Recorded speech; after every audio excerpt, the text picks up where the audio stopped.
Voilà, donc nous avons profité donc de cette journée pour un tout peu faire savoir, donc faire connaître la SAED. Ce que la SAED fait, sa zone d'intervention, ses activités, ses missions, ses programmes qui sont en cours et aussi les résultats que nous avons obtenus en matière donc de production, que ce soit pour le riz, que ce soit donc les autres spéculations horticoles. Et nous avons fait surtout on focus sur donc une activité extrêmement importante qui concerne un tout petit peu l'appui aux collectivités donc territoriales. Parce que comme vous le savez, le président Macky Sall a initié ce qu'on a appelé donc l'acte 3 de la décentralisation,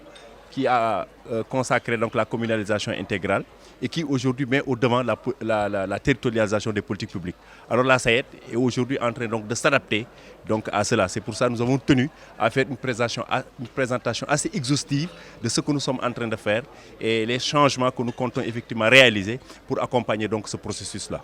Je pense que plutôt les femmes, à écouter leur intervention, elles n'ont pas parlé de problème. Elles ont beaucoup plus magnifié l'accompagnement donc qu'elles bénéficient donc auprès de la SAED dans tous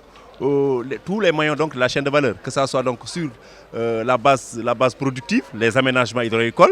que ce soit sur les équipements donc, de transformation, que ce soit sur les équipements donc, pour faire donc, les façons culturelles ou bien donc, les récoltes-battage, plus aussi tout ce qui est donc, en rapport aussi avec le financement, la mise en marché et le renforcement de capacité. C'est évident qu'il y a tout le temps quand même des problèmes et nous sommes là aussi pour donc, régler ces problèmes-là en termes d'amélioration des superficies, augmenter les superficies pour les femmes, leur faire bénéficier donc, du financement, l'accès bien sûr au foncier, mais surtout aussi à la mise en marché donc, des produits agricoles. L'exposé avait trait principalement sur les outils fonciers que la SAED a mis en place pour pouvoir accompagner les collectivités locales dans la gestion du foncier, mais également dans le cadre du développement économique local. C'est des outils extrêmement importants dans le prolongement de la loi sur le domaine national, de la décentralisation, la politique de décentralisation que l'État du Sénégal a mise en œuvre donc à travers l'acte 1, l'acte 2 et l'acte 3 de la décentralisation, mais surtout aussi dans le cadre de la sécurisation des investissements et du foncier. Donc,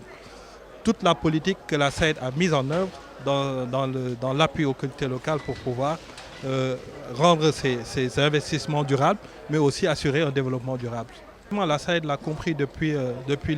sa création, raison pour laquelle nous avons mis en place ces outils, mais nous nous sommes également organisés pour pouvoir prendre en charge de manière progressive ces questions, ces problématiques. Parce que le foncier, la terre en particulier et l'eau sont des ressources qui doivent être en tout cas pérennisées, raison pour laquelle la SAED a beaucoup réfléchi sur ces problématiques, a mis en place ces outils, mais compte également poursuivre cet accompagnement pour pouvoir effectivement améliorer donc, les conditions de production, mais également les conditions, l'environnement économique donc, de la vallée du fleuve Sénégal. Il s'agit principalement d'un outil tel que le plan d'occupation et d'affectation des sols qui définit les différents usages du sol, agriculture, les vocations liées à l'agriculture, les vocations liées à l'élevage, mais également comment les acteurs sont organisés autour de ces ressources qui doivent être bien gérées par les acteurs à la base. Donc l'outil PAS est un outil extrêmement important, qui est l'outil de référence en matière de planification de la gestion de l'espace, mais également il y a d'autres outils, notamment la charte domaine irrigué, qui définit les relations contractuelles entre l'État, les communes et les différents attributaires pour pouvoir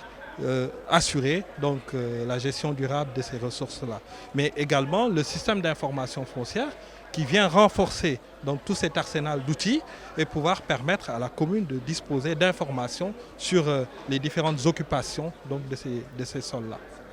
Nous avons eu une approche holistique consistant d'abord à maîtriser donc, le foncier, mais également à réfléchir sur quels sont les investissements à réaliser à l'échelle communale pour accompagner le développement économique local. Et dans ce cadre-là, nous avons initié des projets en rapport avec l'un des partenaires privilégiés de la SAED, notamment l'Agence française de développement, à travers un projet au niveau du département de Podor pour un financement de 2,3 milliards sous forme d'appui budgétaire, mais également à Matam, à travers le projet ASAM AP-FAM, pour un montant de financement qui avoisine presque 2,5 milliards, ne serait-ce que pour accompagner les communes à réaliser des investissements dans les filières agricoles et pastorales. budgétaire, mais également à Matam, à travers le projet Azam AP-Femmes, pour un montant de financement qui avoisine presque 2,5 milliards, ne serait-ce que pour accompagner les communes à réaliser des investissements dans les filières agricoles et pastorales. Nous avons, dans le prolongement de ces projets, nous avons aujourd'hui, avec l'État et l'Agence française de développement, nous avons des projets extrêmement importants qui devraient s'inspirer donc de ces projets dont je viens de parler, AIDEP, Azam, AP-Femmes. Il s'agit du projet Delta, qui est un projet innovant, qui s'intéresse non seulement